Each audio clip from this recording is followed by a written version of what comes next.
But first, a big story that's been around. It's time to end free IVF on the NHS. Don't forget you can email your thoughts on this. Rightstuff@5.tv is the address. And this group, 2020 Health, reckons it is time for the NHS to focus its resources and scrap what it calls lifestyle treatments. The think tank claims curing varicose veins and acne, as well as offering cosmetic surgery and fertility treatment, are just draining the health service of something like £20 billion every year. That's almost a fifth of the NHS budget. And the money, they argue, could be better spent treating more serious conditions. But is infertility a serious condition or just bad luck? And how much does the NHS actually spend helping those desperate for a baby anyway? Well, you might be interested to know that we spent hours yesterday trying to get an answer from Andy Burnham's Department of Health, and they had no idea, which is a worry, I would suggest. What we do know is infertile couples are entitled to 3 free cycles of IVF, although only 1 in 3 trusts actually provides this. 3 cycles at what? Well, £3 a pop thereabouts if you go private. That's almost 10 grand for each couple. With 1 in 7 couples struggling to conceive, you can see how it all adds up. So, is IVF a lifestyle treatment on a par with varicose veins? If having a baby isn't a God-given right, then why are we spending money on test tube tots and not on the latest, liver cancer drugs or Alzheimer's treatment?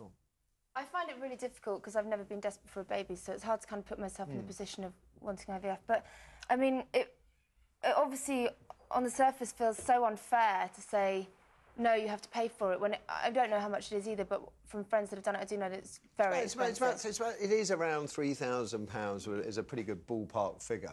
Right, so what they're saying is that that's private, so I would imagine that it might be slightly cheaper on the NHS in terms of its real cost. Yeah, I mean, do you know what? I don't know. I mean, I kind of feel that when I look at, they're saying that all, things like varicose veins and acne, they're not going to do. I think acne, for example, can cause a teenager such huge emotional distress. To say that you can't have it treated. Likewise, varicose veins. Well, varicose veins, yeah, and they're painful. My family has them, and I just think, to say to a teenager, we won't treat your acne and let them go and become quite messed up due to that, I think is. You can't, it's another one, like we were saying yesterday, it's all down to the individual case. There has to be some sort of ranking system or some sort of assessment done. What 2020 Health is saying is life-saving treatments, priority, everything else needs to be reviewed. And I can see possibly, I mean, David Cameron's promising the NHS is going to be safe, but perhaps if we want to be serious about the long-term future of the NHS, we have to look at how it is structured. Do you think having a baby or not having a baby is a serious medical condition?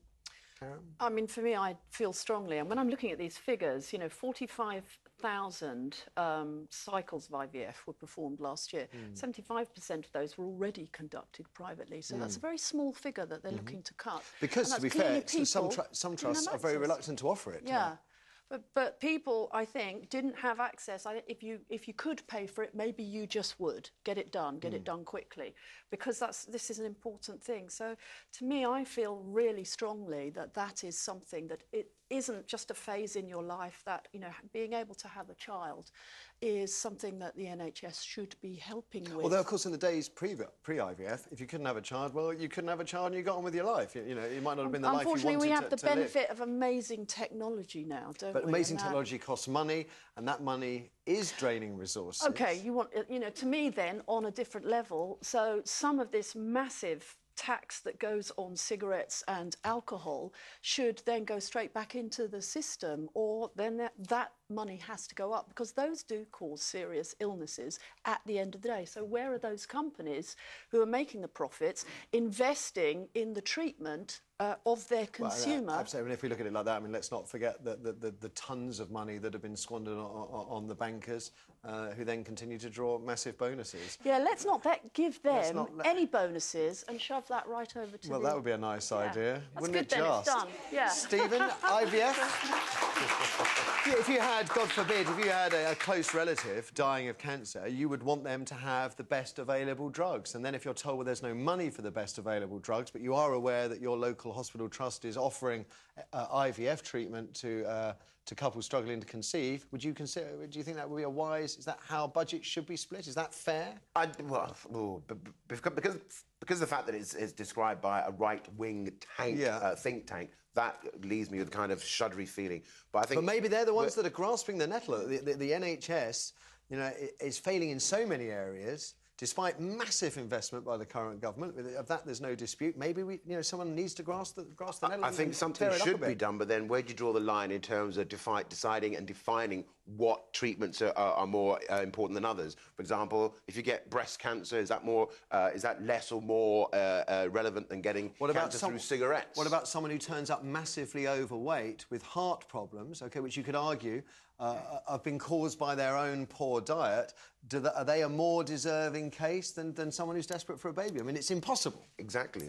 I would like to be the person making those decisions, but I do think that I think we all agree that the NHS is very, very tightly messed up at the moment, and something needs to be done so that it can be the wealth that's left can be distributed to those who need it most. And I would suggest to Andy Burnham, start by adding up how much you actually spend on IVF. That would be useful.